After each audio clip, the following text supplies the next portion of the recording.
우리가 어렸을 적에 학교 다니면서 그런 얘기 들어봤을 때요. 20세기 아프리카의 성자 들어보셨어요? 누구죠? 네, 슈바이처 박사.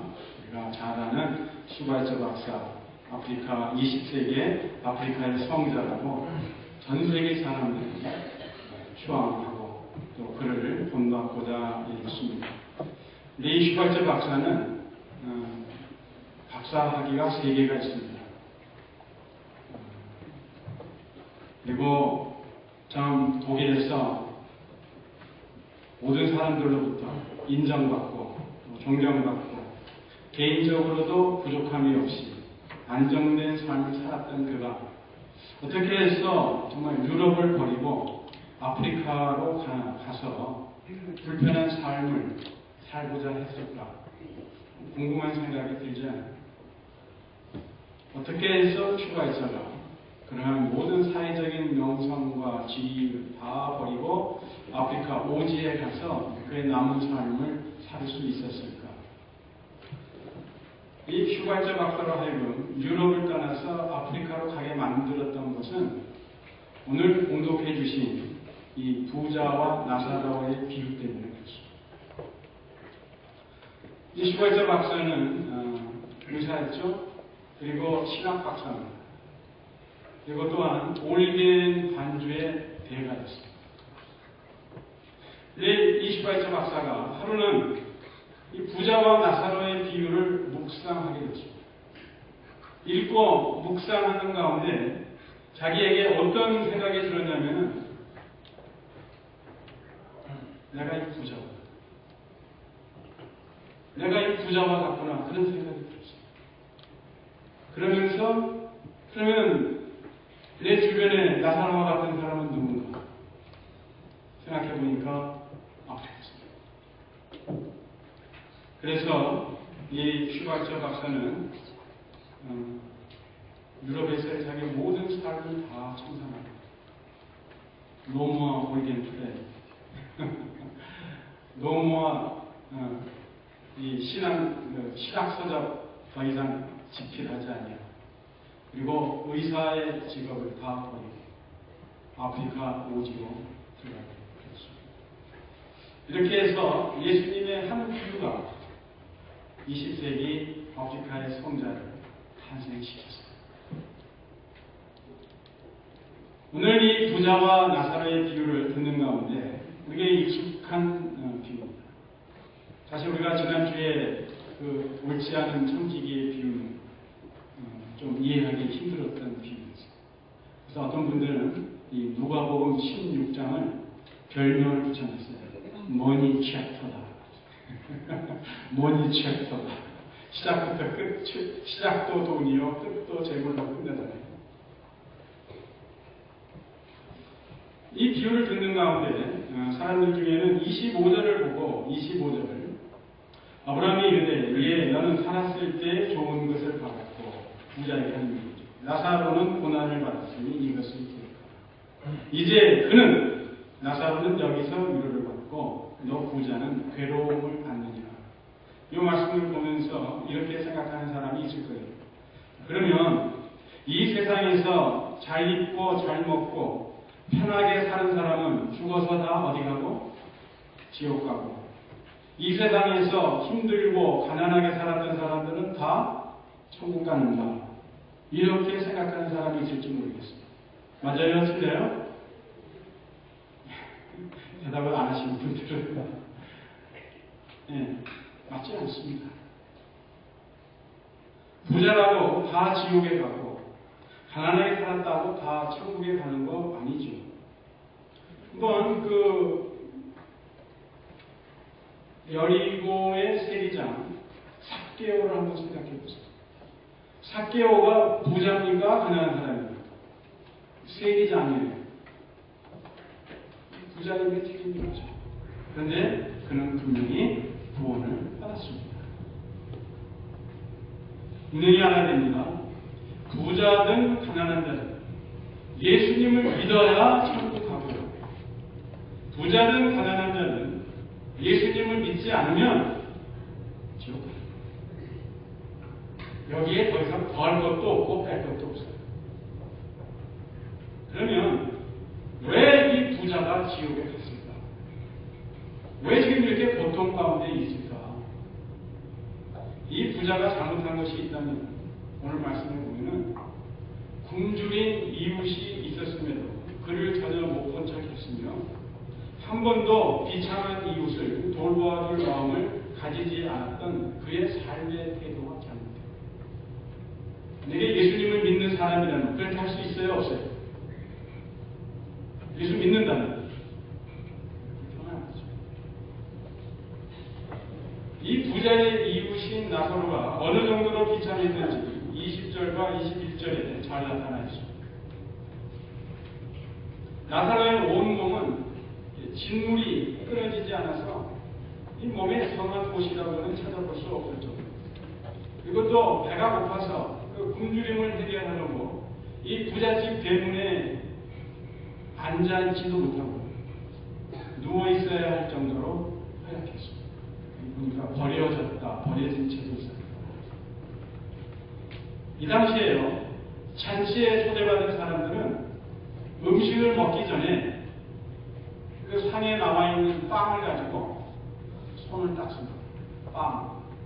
그리고 잎 언저리를 그 빵으로 다 이렇게 씻어요.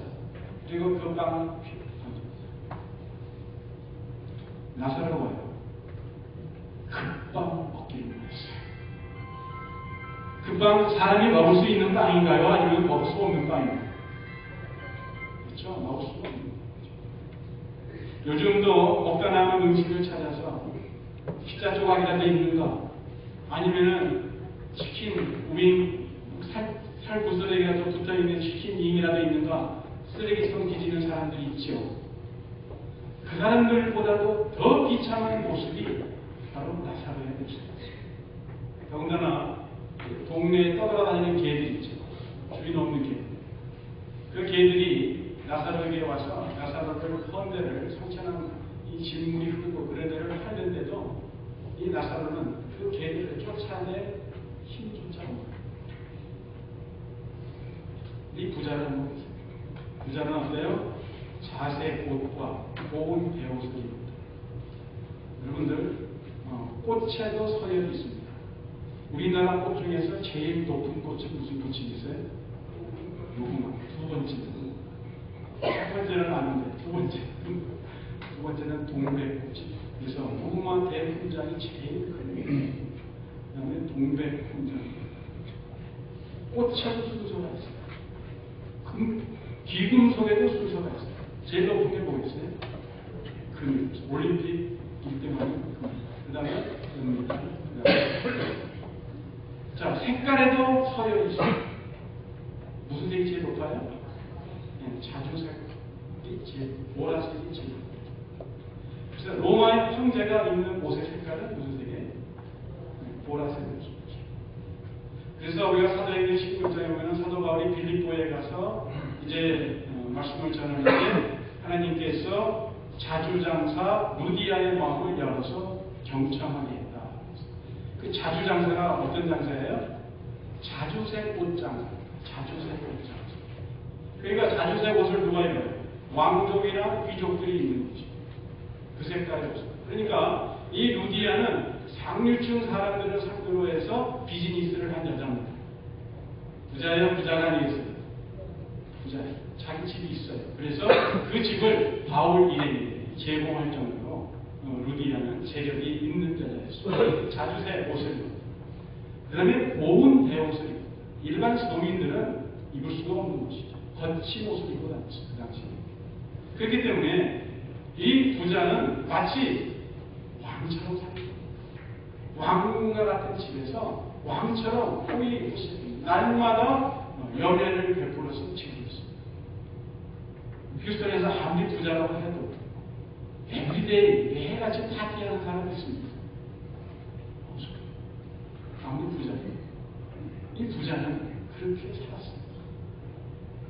이 부자가 바깥 출입을 하려면 반드시 대문을 통과해야 들어가고 또 대문을 통과해서 들어오지 않습니다.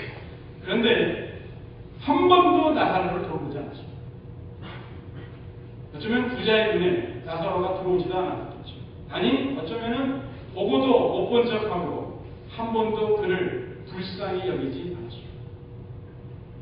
이런데 나사로가 오래 살 수 있어요? 없어요?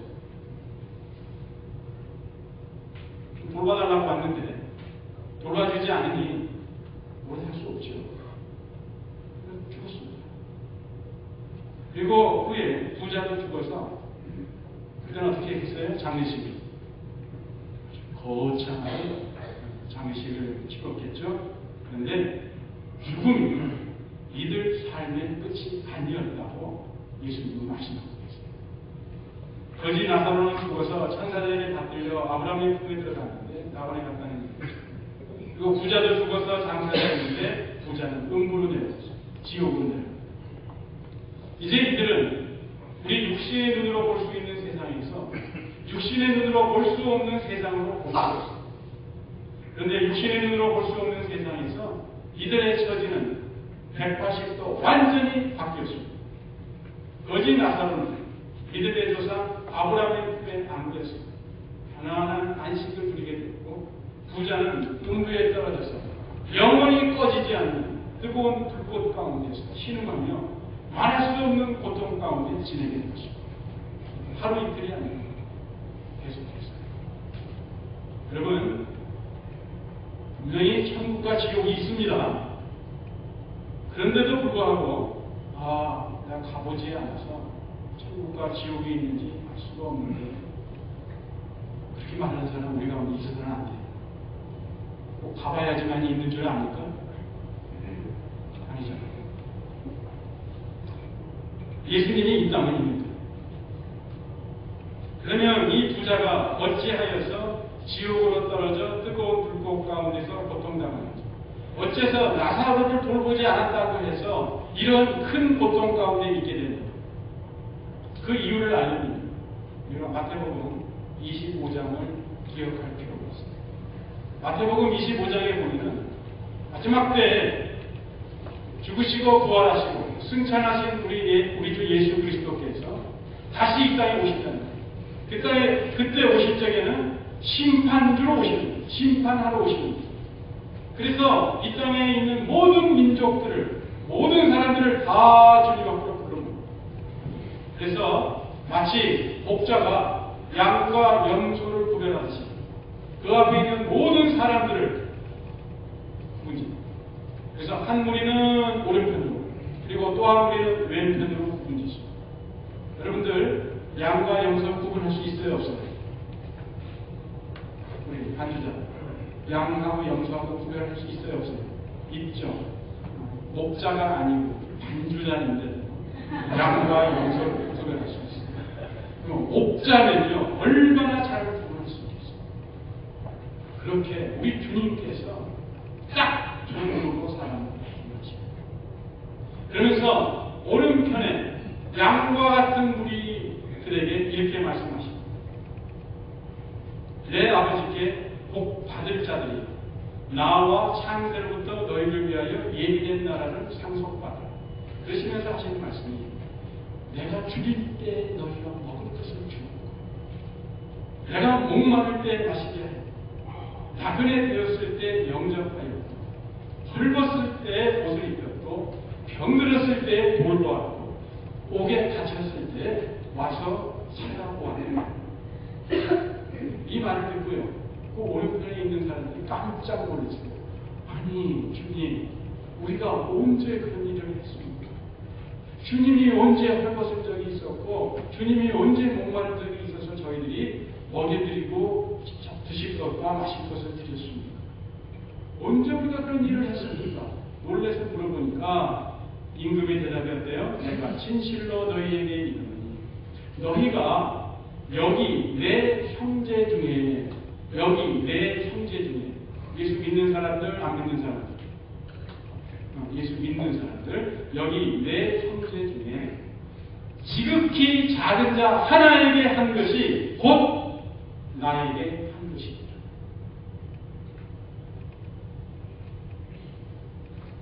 그리고 염소 구분된 자들에게도 말씀했습니다.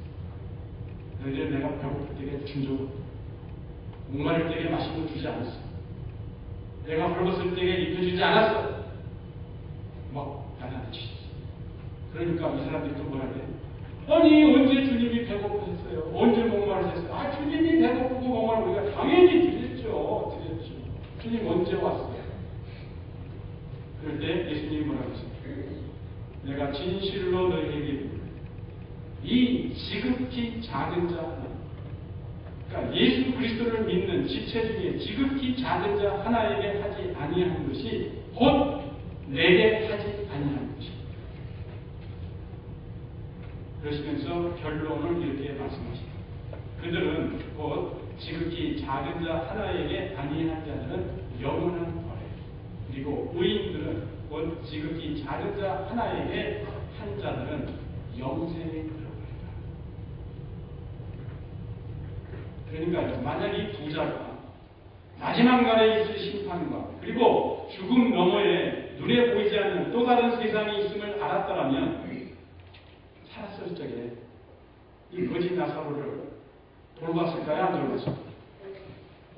그냥 지나쳐 버렸겠어요? 아니면 한 번이라도 따뜻한 말 한마디라도 아니면 먹을 거라도 좋겠어요? 좋겠죠. 그러니까요, 이 부자는 죽음 후에 또 다른 세상이 있음을 믿지도 않았고요. 나사로를 못 본 척하고 자신의 부귀와 안일만을 위해서 살았던 것입니다. 오늘 말씀을 보면 30절에서 이 부자가 마지막에 보면 회개하리, 자기 형제들이 회개하리. 이게 누가 하는 얘기예요?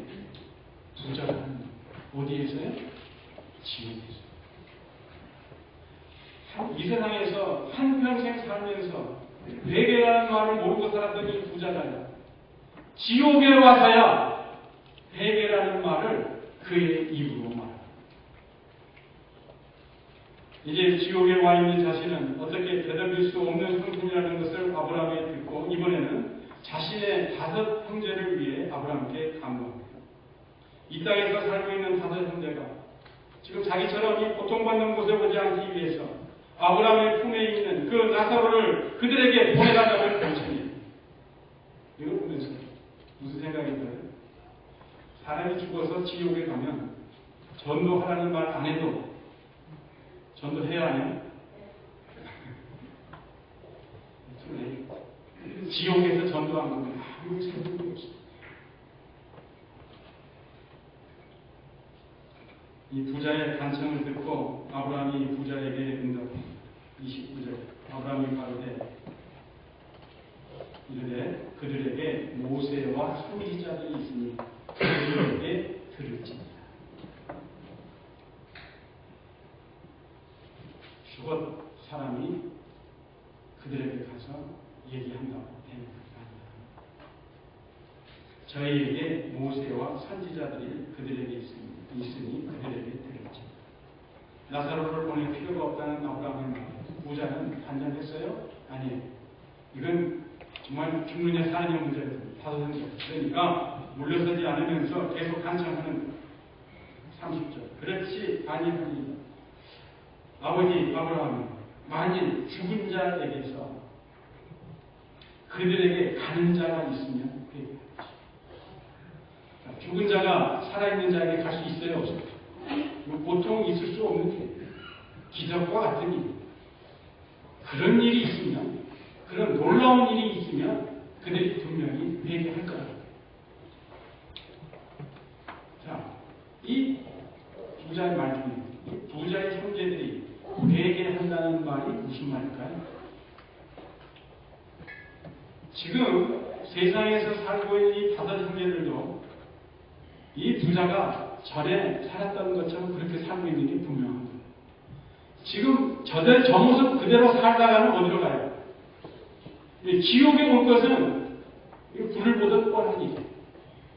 그러니까 회개한다는 말은 지금 가지고 있는 재물을 자기 자신들만을 위해서 사용하지 않고 불쌍하고 비참한 이웃들을 위해 돌보면서 나누는 삶을 살면 오지 않는다.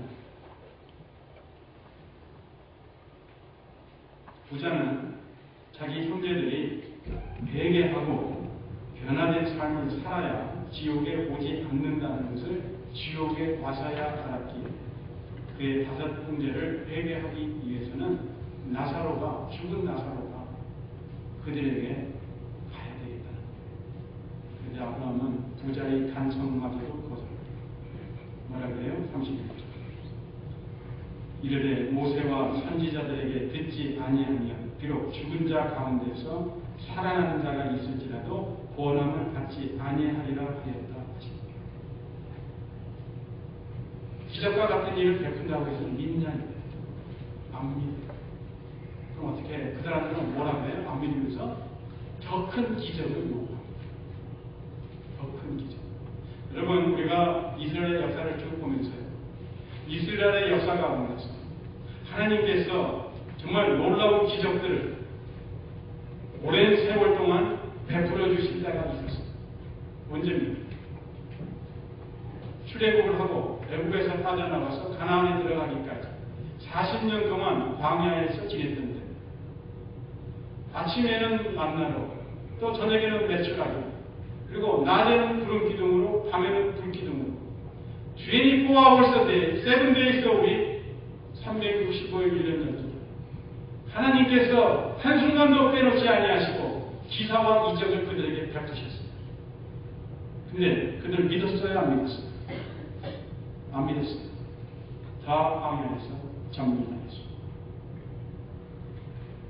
여러분, 기적을 보여주면 믿겠습니다. 믿는 사람도 있죠. 그런 사람 아주 복 받은 사람이에요. 그런데 기적을 보여준다고 가능한 거예요. 그렇죠. 오히려 더 큰 기적을 요구합니다.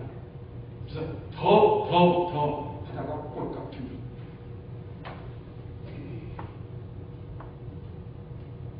여러분, 믿음은 어디에 난다고요? 들어야 돼요. 들어야 돼요. 그리스도의 복음을, 그리스도의 말씀을 들어야지 믿음이 생깁니다. 그래서 예수님께서 비유해서 말씀합니다.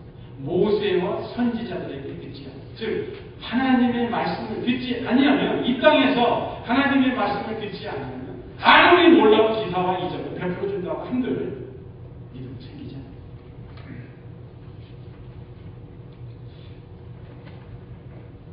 그러므로 이 세상에 있는 사람은 하나님의 말씀을 듣고 믿고 회개해야 돼요. 그러면 이제 행복한 겁니다. 자, 우리가 이 비유를 들으면서 우리 자신이 누구와 같다는 생각이 들어요. 슈바이저 박사처럼 내 자신이 부자와 같다는 생각이 듭니다. 그런 분, 다음 주에 안 보이는 그런 분이라고 생각합니다. 아니면 어쩌면 거지 나사로가 나와 똑같은 사람, 혹시 그런 분 계세요?